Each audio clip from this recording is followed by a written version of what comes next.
In this video, I'll be talking about the list style type property. This video is pretty short. This basically sets exactly what the little circle should be when you use an unordered list. Basically, the purpose of this list style type is to turn off the initial dark circle that comes with unordered list, the list items. I'll show you an example.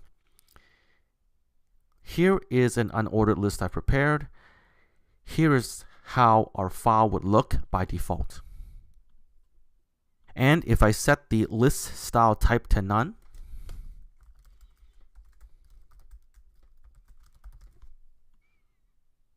see, now there are no more black circles.